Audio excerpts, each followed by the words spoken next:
No, just this is boxing. This is more interesting. Gennady, let me ask you this. You were there ringside. You saw Canelo. Yeah. Did he look better than what he did in the second fight with you? Does he look like he's improving and getting better? Он вообще улучшает свои боксерские качества.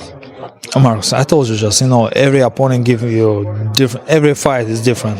Two fights I had, 2 fights with him. First fight and second fight is different. Just. So you think I don't feel like more power, more speed. No, he stayed the same. Gennady Golovkin has shared 36 rounds in the ring with Canelo Alvarez, so his opinion carries weight. According to Golovkin, Canelo doesn't rely on raw power punches that wear down elite fighters. Instead, he leans on bursts of combinations and eye-catching knockout attempts. Having felt Canelo's hardest shots himself, Golovkin insists they don't carry the natural force many people believe they do. His view goes against the common perception of Canelo as a fearsome puncher, suggesting instead that Canelo's success comes more from timing and high-volume attacks than sheer knockout power. Golovkin weighs in as everybody's trying to gauge how this fight is going to play out.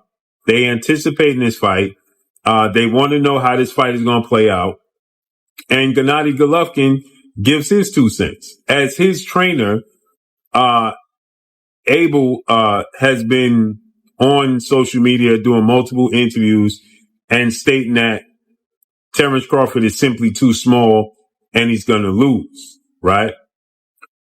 And Gennady Golovkin, as Abel Sanchez is saying that he's going to get knocked out, right? Because it's too much power.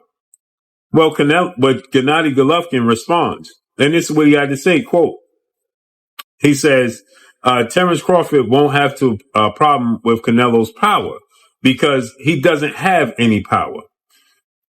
He said, I fought Canelo at 160 and at 68, and I could say he has fast punches, he has fast combinations, but I wouldn't say there were a lot of power there, or power punches, or knockout punches.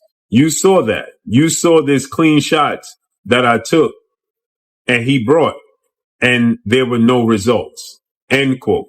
So Gennady Golovkin is saying he hit me with clean shots. You saw him hit me with clean shots, and the results was I didn't go anywhere. Now, I know people will say, well, Gennady Golovkin is naturally bigger than Canelo. While Gennady Golovkin's former trainer believes Terence Crawford has no chance against Canelo Alvarez, Golovkin himself sees it differently.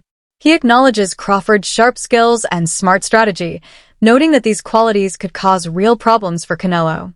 In Golovkin's eyes, the matchup could be far more competitive than many experts predict. Many still see this as a one-sided beatdown in favor of Canelo Alvarez. Former Golovkin trainer Abel Sanchez, who's been very critical as of lately and said that Canelo will just play with Terence Crawford and by the second half, it'll just be like a sparring session. Sanchez said that Canelo will not only dictate the pace throughout the evening, if Triple G himself couldn't even hurt Canelo, then Crawford's chances are definitely not that great. Sanchez said, quote, Crawford is a great fighter, but that's why weight divisions exist. Neither Bivol could hurt him, nor could my fighter in 2 fights. Triple G's former trainer has also repeatedly emphasized that Crawford should have moved up in weight class a long time ago, and that his jump should have been more gradual and steady, and suggested that skipping divisions will definitely play a role in him potentially losing badly to Canelo Alvarez. Golovkin's 3 fights with Canelo Alvarez remain among the most talked about rivalries in modern boxing. That's why it stands out when he continues to question Canelo's so-called punching power, even after sharing so many rounds with him. His opinion carries weight because it comes from someone who has taken Canelo's best shots more than once. So, when Golovkin says Terence Crawford has the tools to handle Canelo's offense, it instantly makes headlines.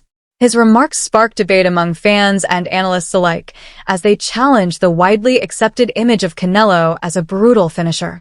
Golovkin's perspective once again raises the question, how much of Canelo's fearsome reputation comes from true performance and how much from hype? Boxing Dr. News. Hey boxing fans, remember the epic Golovkin-Canelo trilogy? Well, get this. GGG once spilled the tea on Canelo's punching power, and it's not what you'd expect. Picture this. 2 legends, 3 fights, and a whole lot of controversy. GGG said Canelo's punches were fast, but not knockout material. Can you believe it? He claimed those clean shots brought no results.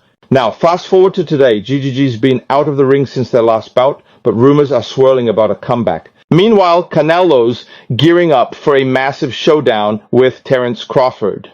The big question is, will Canelo prove GGG wrong and land that knockout punch? It's been a while since his last stoppage. The boxing world is buzzing, and we can't wait to see what happens next. Reports from training camp have added even more intrigue to this much-anticipated matchup.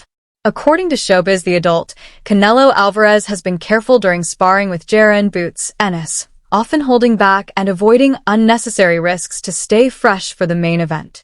While this approach can be viewed as smart, some insiders believe it hints at uncertainty, and his preparation. More dramatic claims even suggest that Canelo was dropped in the 3rd round by Ennis and struggled with the younger fighter's speed and power. Though unverified, these stories have caught the attention of fans and analysts alike. If there's any truth to them, it could signal early signs of decline. For Terence Crawford, known for exposing openings, such vulnerabilities might be exactly what he needs to tilt the fight in his favor. And let's talk about what we do know about Canelo Alvarez bringing Boots to training camp and what we can concur.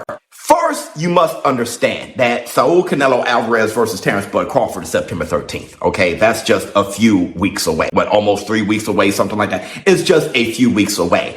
So to expect them to have hardcore sparring, like real sparring, where they're fighting each other and they're really just going hard and sparring, I don't really see that happening, because you don't want a cut or anything, and you don't want anything to threaten the fight September 13th. Also, not only is Canelo Alvarez fighting soon, September 13th, but Boots Ennis, he has to fight against Lima come October. So you don't want Canelo Alvarez beating up on Boots either and cutting him or anything like that, blackening his eye or detached retina or anything like that. You don't want any incidents like that. So understand that they're probably sparring light to mid. They're definitely not going hard in there. Okay, pause.